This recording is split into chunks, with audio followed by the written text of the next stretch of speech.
On the day of my wedding to the man I love, I can't express how long I've been waiting for this moment.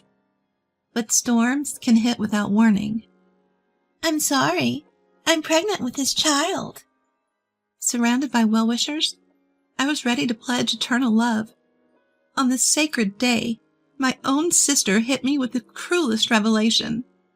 Even Dad, who I thought would be on my side, defended her. Why did this happen? What have I ever done? As I was drowning in despair, things took a turn I could have never anticipated. My name is Riley, 26 years old. I work at a foreign company, just an ordinary employee. My life has been pretty mundane until now, but even someone like me met my destiny 2 years ago. His name is Thomas, 28 years old. I met Thomas at a client's company, and we're currently engaged.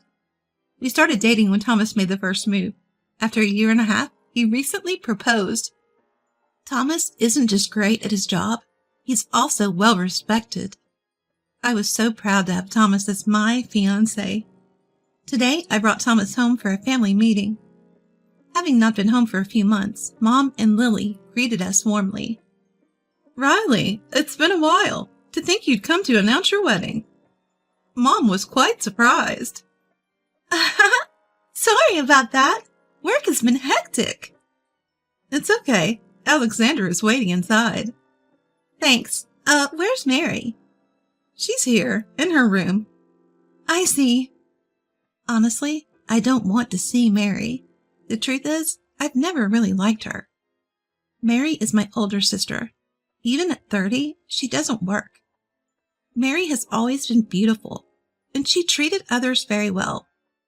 Maybe because of this, people always said she was adorable and such a good girl.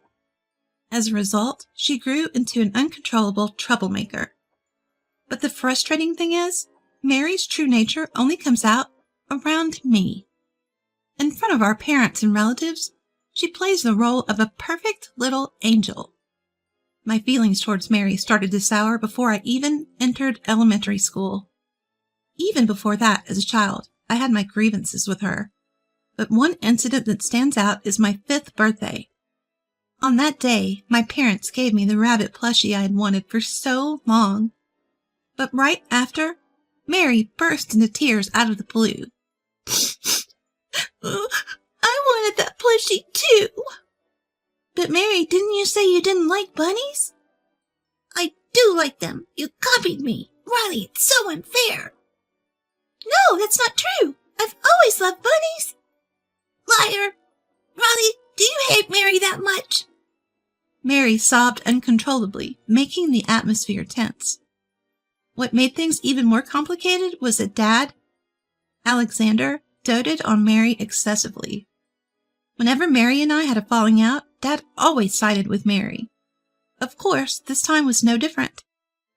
Dad forcefully took the rabbit plushie I was holding and handed it to Mary.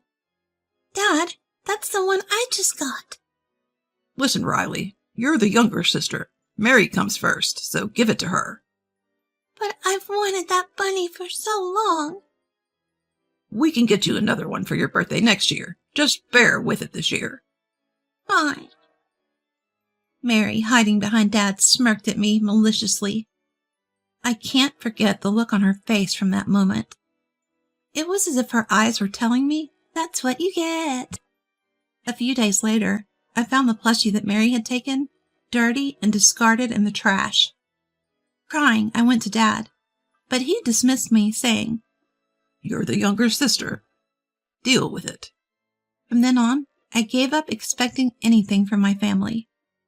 After that, Mary would frequently torment me, and whenever we argued, I was always painted as the bad guy. Mom always stepped in to defend me, but Dad continued to shower Mary with affection regardless. Because of Dad's incessant spoiling, Mary never held down a job and still lived a carefree life at our parents' house.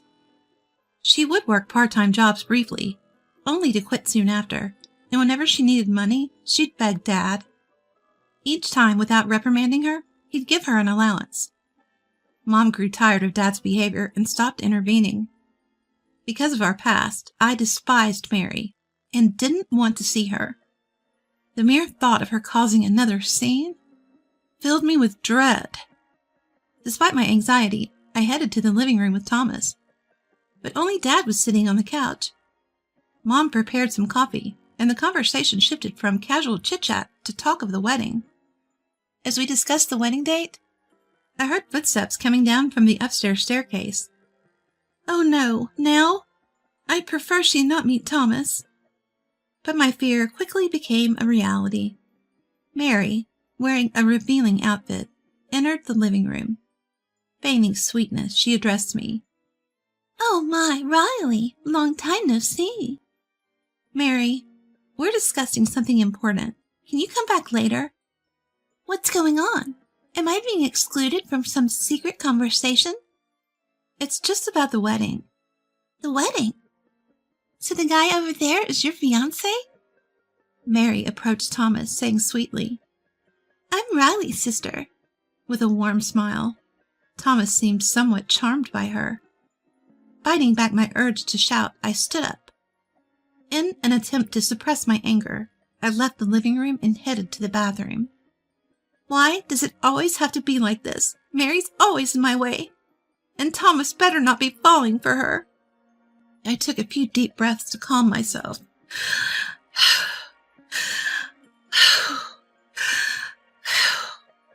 Returning to the living room, I found Mary and Thomas deep in conversation, laughing together. Witnessing that scene, the anger I'd been suppressing surged instantly. I gathered my things and called out to Thomas. Thomas, we're done here. Let's go home. Huh? Are we leaving already? What about the wedding plans? I'll contact Mom about it later. Can we just leave now? All right. Alexander, Lily, Mary, it was nice seeing you all. As we tried to exit the living room, Mary ran up to Thomas. Come back soon, she said, flashing a big smile. It irritated me. I had told Thomas about Mary before, yet seeing him so taken with her, I felt anger again. On the way home, I broached the topic with Thomas, trying to dispel my anger and anxiety. Thomas, you remember what I told you about Mary, right? Yeah, I do. But based on our chat today, she seems nice. That's the thing. She's like that with everyone but me. Please don't be so easily fooled. Hey, I'm not easily swayed. The one I love is you, Riley. I wouldn't fall for any temptations. I trust you.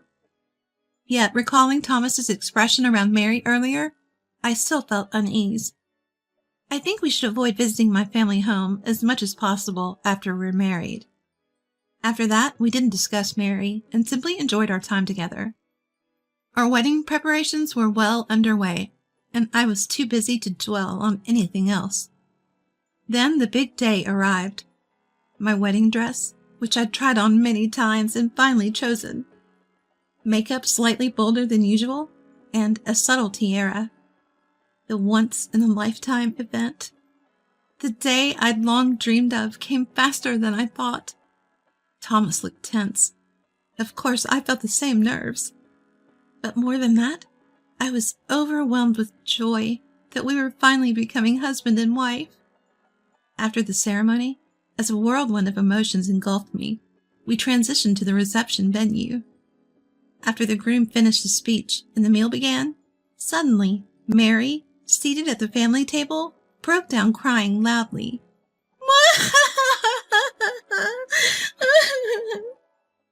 Everyone's attention was on her.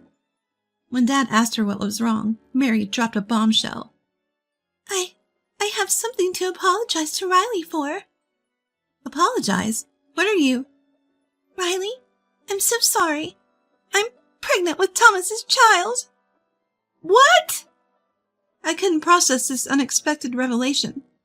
Yet Mary's words echoed in my mind. What did she just say? Pregnant with Thomas's child? Mary? But Thomas is my fiancé. I cautiously looked over at Thomas seated next to me. His face was pale, and he was sweating, looking down. In that moment, it hit me. What Mary was saying was true. Suddenly, my vision blurred, and I couldn't control my body. Then everything went black. How much time had passed? Coming to? I found myself lying on a sofa in the venue's waiting room. There was a slight headache. Then Mom approached, handing me a bottle of water. Riley, thank goodness you're awake. Mom, what happened? That must have been tough, to suddenly face such a situation. Yeah. With Mom's words, the reality that Mary wasn't lying about her pregnancy hit me. It seemed like Mary had managed to take something precious from me again. Oddly, I didn't feel anger, just a deep emptiness. Before I knew it, tears began to flow, and overwhelming frustration consumed me. Mom hugged me tightly, trying to console me. Riley, it's okay. It's going to be okay, all right? Don't cry. Mom, I just... Rest for now. We'll talk about everything properly later. For the next few days, I stayed somewhere else with Mom. The thought of returning to the family home with Mary or the apartment I shared with Thomas was unbearable. A few days later, I started to feel better and my emotions began to stabilize. Upon telling this to Mom, she decided it was time to sit down and talk with Mary and Thomas at our family home. Seeing Thomas after such a long time, he looked worn out and pale. Contrasting his appearance, Mary seemed smug and triumphant. I decided to first ask Thomas about his feelings. So what's the plan now? Well, that is... It's quite something, getting your fiancé's sister pregnant. I'm too stunned to even blame you. I'm sorry, but I love Mary. I can't marry you, Riley. I knew this was coming, but hearing Thomas's decision still stung. Sensing my emotions, Mary had a mocking grin on her face. Trying to hold back my irritation, I confronted Mary. What do you want, Mary? Well, isn't it obvious? I want to marry Thomas for our baby's sake. You're serious. You do know he was my fiancé, right? So, even after all this, you still want to marry Thomas? That's... Perhaps because Thomas chose her, Mary seemed certain she had no competition left. Her apologetic face at the wedding venue was nowhere to be seen, replaced with a hateful smirk. Talking further is just a waste of time. Feeling resolved, I took a deep breath to end the conversation. But Dad, who had been listening to our conversation, spoke up. Riley, you understand, right? Dad, what are you talking about now? You've always been told to give way to your younger sister, haven't you? What's your point? Hand over Thomas to Mary. To begin with, there's a reason he cheated on you. In that instant, something inside me snapped. All this time! Give it to the younger sister because she's younger. This is so unjust, I won't put up with it any longer. I'll get my revenge. I planned to demand compensation from Mary and Thomas and get a restraining order against Dad for past abuse. But before I could act, it was Mom who stepped forward. She stood before Mary and smiled gently. Mary, first off, congratulations on your pregnancy. Thanks, Mom. This will be your first grandchild. Grandchild? Don't make me laugh. You're no longer my daughter. What? Mom, what are you saying? How could you stoop so low as to steal your sister's fiancé and get pregnant by him? You're no better than a monster. Mary, hearing the stern tone from Mom, a side she'd never seen before, shrank back in fear. Dad, concerned about Mary, stepped in to intervene. Hey, what's gotten into you? This is hard on Mary. Hard on her? At that moment, Mom stood directly in front of Dad, gripping his shirt tightly. Enough is enough. What on earth are you talking about? What's your deal? Why are you acting like this? How can you say it's hard on Mary? Don't you see how Riley is the one truly suffering here? Calm down. Mary isn't the only one at fault here. Riley played her part in this, too. Dad kept trying to defend Mary, but Mom had had enough. She released her grip and said, I don't ever want to see Mary again. And we're getting a divorce. What? Divorce? Yes, why would I stay in a family with someone so heartless? If you understand, then please leave. But... Am I joking? Absolutely not. Can't you see how much you've hurt Riley? And if you ever try to harm my precious daughter again, even if you're family, I won't hesitate to take you down. Got it? Mom's forceful words turned Dad's face pale, and for good reason. If he were to be kicked out, he'd have nowhere to go. Because the house, passed down from Mom's grandparents, was in her name. Dad had married into the family with wealthy landowners. But after the grandparents passed, he became more dominant, disregarding Mom's opinions. He always said, I am the one supporting this family. Probably getting too arrogant after the grandparents' passing. And he completely forgot one crucial detail. The house was inherited from the grandparents and was under Mom's name. Realizing the predicament he was in, Dad knelt before Mom, repeatedly apologizing. I was wrong. Please forgive me. I won't side with Mary again. Just don't kick me out. But Mom was resolute. She began packing Dad's belongings. Once packed, she threw his stuff outside. Here, sign the divorce papers and leave. I don't ever want to see your face again. But... Move it, or I'll take this to court.